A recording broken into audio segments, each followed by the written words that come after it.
Depois da nossa última proposta de texto, quando eu percebi que alguns alunos acabaram se confundindo com relação aos gêneros textuais, né, eu resolvi fazer este quadro comparativo que eu quero dividir com vocês, para que fique entendido principalmente o que há de diferença entre uma crônica, um artigo de opinião, um conto, uma notícia e até a dissertação. Eu vou passar aqui para vocês, só um segundo.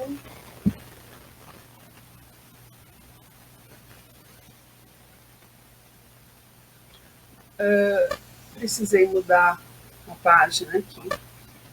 Vocês estão lembrados que no início do ano, quando vocês fizeram o mapa conceitual para que pudessem relembrar os tipos e os gêneros textuais, né? A intenção foi exatamente que vocês não se confundissem com cada gênero dentro dos tipos textuais, né? Então, nós vimos lá os tipos narrativos, dissertativos, descritivos, enfim. Eu deixei aqui em negrito aqueles que nós já usamos e o que vamos usar neste subprojeto. Né?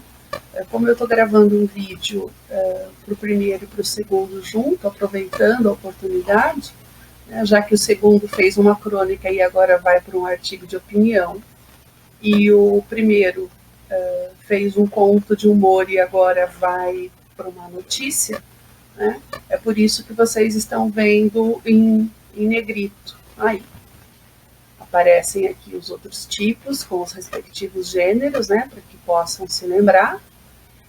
Eu coloquei aqui a imagem de um mapa conceitual, porque vocês fizeram, né? E aqui eu produzi um quadro comparativo. Então, primeiro que eu vou comparar, porque aconteceu essa confusão na hora que eu li os textos de vocês, foi a confusão entre a crônica, o que é uma crônica e o que é um conto. Então, se vocês observarem, ambos aparecem dentro do gênero narrativo. Né? A crônica, normalmente, ela é escrita em primeira pessoa, porque quem assina é o próprio autor. Não que ela não possa aparecer, existem sim crônicas em terceira pessoa. O conto também, né? Ele também pode ser narrado em primeira pessoa ou em terceira, com narrador observador e onisciente. Só que nós sabemos que quem está contando a história do conto não é o autor, é o narrador que ele escolheu. Pode ser uma personagem ou o observador e o onisciente, como eu falei. Assim como na crônica, o conto também tem um número reduzido de personagens, né? Pode ter, inclusive, uma só personagem. Os lugares também são bem poucos mencionados, pode ter um só, né, onde acontece a ação ou as ações. O tempo em ambos pode ser psicológico e cronológico. Enredo sempre com começo, meio e fim. A linguagem da crônica ela é bem coloquial, vamos lembrar que eu uso e abuso das figuras de linguagem, portanto, sentido conotativo, e eu tenho uma crítica que pode aparecer de maneira implícita ou explícita. E a história acontece sempre a partir de um fato do cotidiano. O conto não. O conto ele pode ter a linguagem formal, aparecem sim também, né, resquícios da linguagem coloquial, figuras de linguagem, mas o que acontece? A diferença principal é que no conto nós temos um clímax em função de um conflito que foi estabelecido. A crônica não apresenta conflito, tá? A diferença básica entre a crônica e o conto é exatamente a existência do conflito. E vamos lembrar também que a narrativa do conto ela é ficcional. Né? Eu coloquei aqui uma observação, porque a gente costuma dizer que a vida imita a arte ou é a arte que imita a vida. Né? nós sabemos que o autor, por exemplo, para escrever, primeiro ele vive, depois ele escreve, né? Então, aqui fiz uma brincadeira com vocês. O que acontece? Na próxima comparação, eu coloquei a notícia, o artigo de opinião e a dissertação. Por quê? Porque mesmo lá na crônica, eu tive alguns casos de textos dissertativos no lugar da crônica. E ele, inclusive, é outro tipo textual, né? Se a crônica e o conto ainda estão dentro do mesmo tipo, né, que é a narração, embora sejam gêneros diferentes, a dissertação ainda é um outro tipo de texto. Como agora, o segundo, vocês vão produzir um artigo de opinião, e já algumas pessoas produziram fazendo a crônica, e o primeiro vai fazer uma notícia, né? O quadro aqui, então, vai ajudar ambas as turmas. Dentro do gênero narrativo aqui, se encaixam os dois tipos de gêneros que vocês vão produzir. Então, o primeiro produz o gênero narrativo, notícia, e o segundo, o artigo de opinião. Então, vamos lá. Na notícia, o narrador é o próprio autor. Ele assina o texto de uma maneira muito impessoal. Ou seja, ele não vai dar a sua opinião sobre a notícia que ele está escrevendo.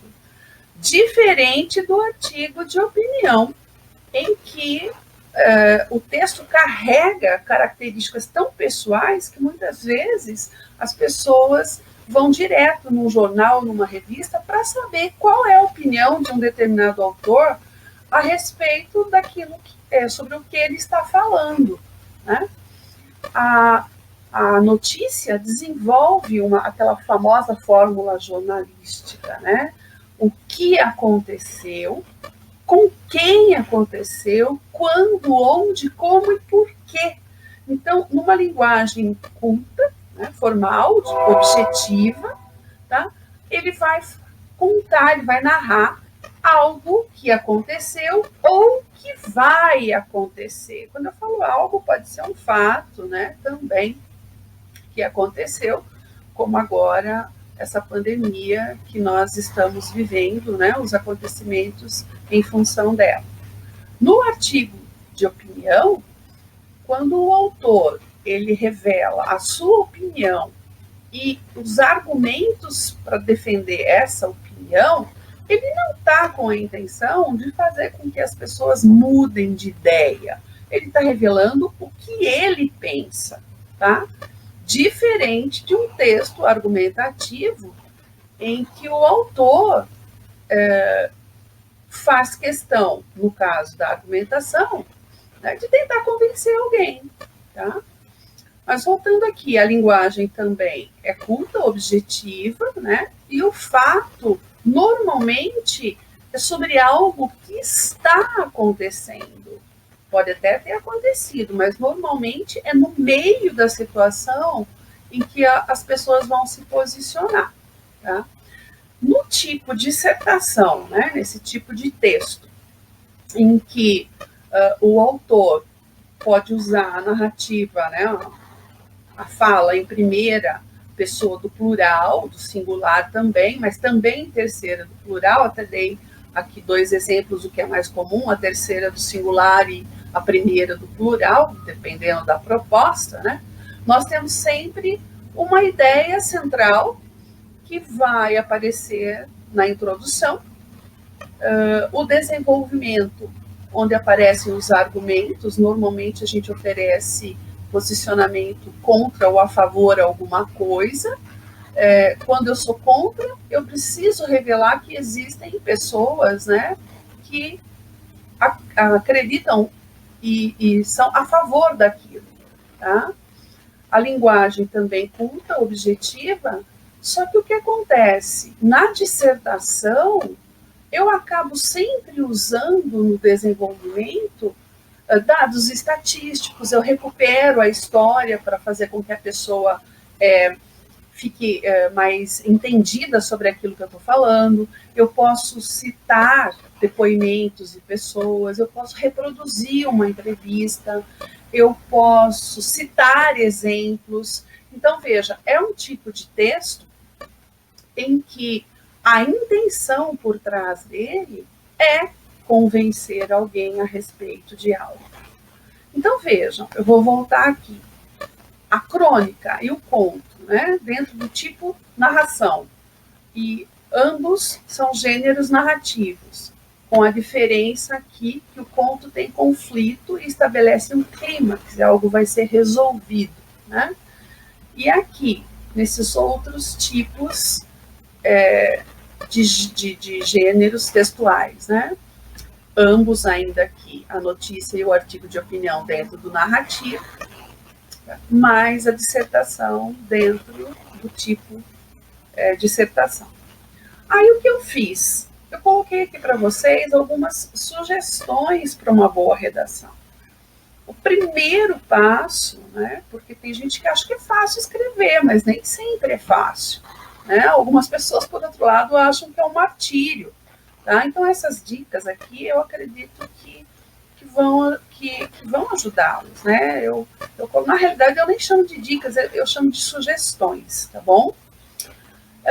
Na hora de elaborar um texto, né, o que é que eu coloquei? Além de você treinar bastante, né? Primeiro é identificar o gênero que foi pedido. Então, eu vou ver se a proposta está pedindo que eu escreva um conto, uma crônica, uma notícia, um artigo de opinião, uma dissertação, seja lá o que for. Uma vez feito isso, identificando o gênero, eu preciso me lembrar de quais características cada um desses gêneros tem. Tá? Na hora que eu for começar a pensar no meu texto, eu não posso imediatamente partir para colocar inicialmente o título, porque muitas vezes, quando eu já escrevo um título, eu acabo me prendendo na ideia que vem por trás daquele título. Primeiro eu escrevo o texto. Quando eu terminar é que eu volto e aí sim fica muito claro que título eu vou dar. Tá? Cuidado com a internetez. Né? Usei aqui a brincadeira, né, numa linguagem, fica bem clara aqui para vocês. Usei, né, o internetez para falar para vocês não usarem o internetez. Né? Vamos deixar o internetez para conversa na internet, né, com seus amigos por e-mail, WhatsApp e assim sucessivamente.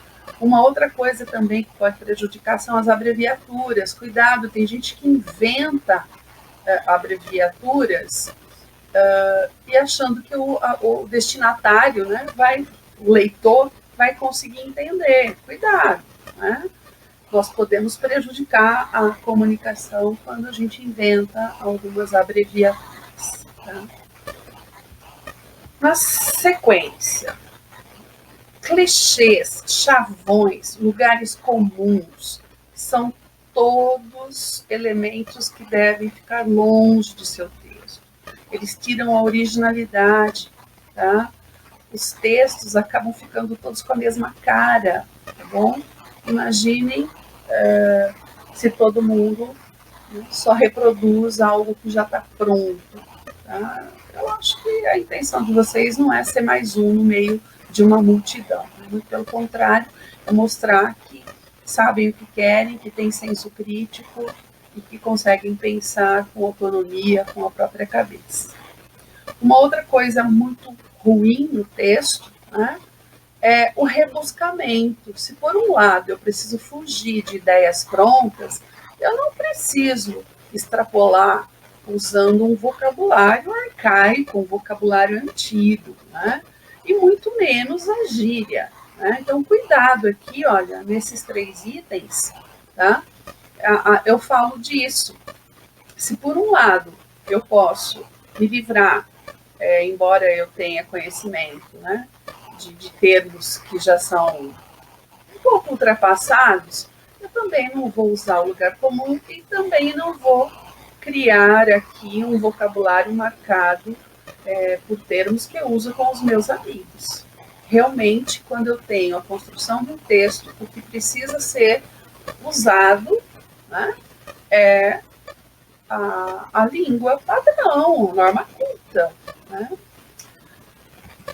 Na sequência, o estrangeirismo. Quando vocês estudaram o processo de formação de palavras, comigo mesma, né, lá atrás, no oitavo, nono ano, dependendo da turma, nós vimos que o estrangeirismo está dentro da formação do nosso vocabulário. Né? Quem é que não sabe o que é que significa um fast food, um shopping e assim sucessivamente. Mas na hora de escrever o seu texto, fique atento. Né? Quando eu tenho um termo equivalente na língua, para que usar o estrangeirismo? Tá? Não vamos tirar a clareza do seu texto, escrito em língua portuguesa, com o uso excessivo, né, de estrangeirismos. Quando for extremamente necessário, o que eu faço? Se eu estiver digitando, eu posso usar a forma em itálico. Se eu estiver escrevendo à mão, né, seja a letra cursiva ou de forma, eu posso muito bem cravar a palavra por aspas. Eu vou estar mostrando assim que eu sei que é um termo que ou veio de outra língua, no caso de estrangeirismo, ou de repente é um falar errado, porque eu estou citando uma maneira de aquele ou daquela pessoa se comunicar, ok? Outra coisa, e percebi isso em textos escritos por amigos de vocês na proposta. Para que usar a linguagem pejorativa? Não é lugar apropriado. Uma proposta de texto, né, deve evitar termos, expressões chulas, né, de baixo calão, tá? Cuidado, né? Eu preciso ser polida, eu preciso ser educada, né? Eu não preciso de nenhum rebuscamento, mas por outro lado, evitar marcas de oralidade, né? Aqueles termos que vocês usam como por conta de, que virou um vício aí na fala, assim como até um tempo atrás acontecia com o tipo assim, e que ainda acontece com o né, com o então, que viram cacuetes, né? Viram, digamos, um uso excessivo, né? Ele faz com que vocês adquiram vícios. Tá? Então, se na fala que é momentânea e é possível, então, cometer erros, porque a gente pensa muito mais rápido do que fala, na escrita isso não pode acontecer, porque você tem a obrigação de voltar para ler o texto que você escreveu e verificar se o vocabulário está adequado, se a pessoa que vai ler não vai ficar chocada com o que você está falando. Não é hora nem lugar para deixar de ser educado, tá? Então, cuidado com o vocabulário de baixo calão. Uma outra ocorrência muito comum são os termos que generalizam, né? Vejam que eu coloquei ali, todo mundo devia odiar. Quando eu digo todo mundo, eu já estou generalizando, né? Então, de maneira proposital, cuidado. Palavras como todo mundo, coisas, devem ser evitadas, tá bom? Tudo que generaliza acaba sendo meio burro, né? Isso é uma palavra muito forte, mas para vocês não se esquecerem, tá bom? Uma outra ocorrência é da voz passiva. Vocês devem se lembrar que a voz passiva é quando o sujeito ele sofre a ação. Então, quando eu digo Maria comprou um carro, né, a Maria está praticando a ação, então a voz é ativa. Quando eu coloco um carro foi comprado por Maria, é a voz passiva. Né? Então, na realidade, quando eu uso a voz passiva, a intenção é deixar o autor impessoal, né? É não determinar quem é que praticou a ação. Então, dê preferência para a voz ativa, ela fica mais específica, mais fácil do leitor entender quem é que cometeu essa ou aquela ação. Né? Uma outra possibilidade é de evitar as ambiguidades. Né? Um texto ambíguo, né? Ele dá, às vezes, mais do que duplo sentido, né? Ele pode ser polissêmico, eu posso colocar várias possibilidades de sentidos, né? Então, cuidado.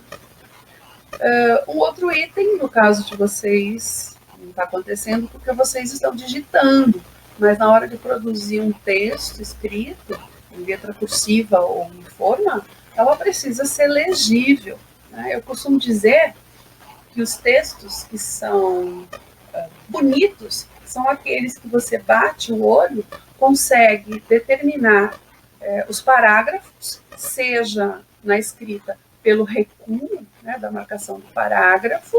No caso da digitação, eu posso não recuar, mas eu pulo uma linha, como eu fiz aqui, né, olha só, tá? Eu marquei aqui, olha, o espaço está funcionando como um parágrafo. Houve casos em que alunos usaram os dois sistemas de marcação de parágrafos na hora que eu corrigi os textos de vocês.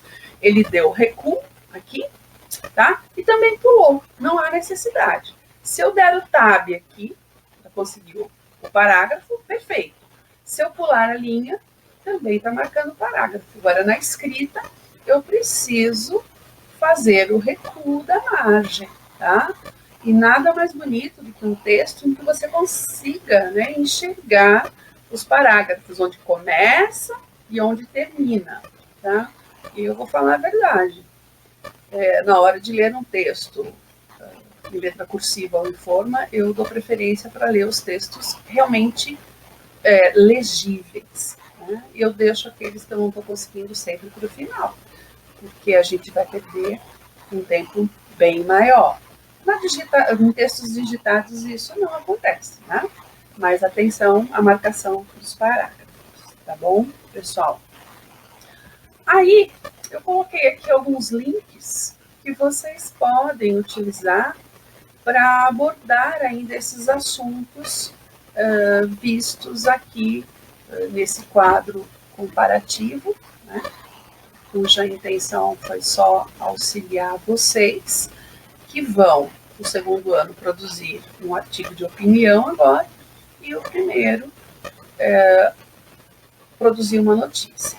Não imediatamente, porque nós ainda estamos fazendo atividades que estão revelando qual é a estrutura de um artigo de opinião e qual é a estrutura de uma notícia. Tá bom, pessoal? Eu espero ter ajudado, né? Qualquer coisa, vocês sabem como me contatar. Um grande beijo a todos, realmente com saudade de vocês, tá?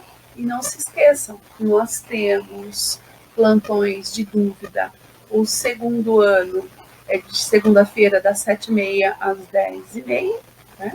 O primeiro ano é de quinta, das 7h30 às 10h30. E para os alunos que estão em recuperação, né, a gente se encontra com o primeiro ano de quarta-feira e com o segundo de terça, sempre das 16h30 até as 17h20. Ok? Um beijo no coração de cada um. Até a próxima.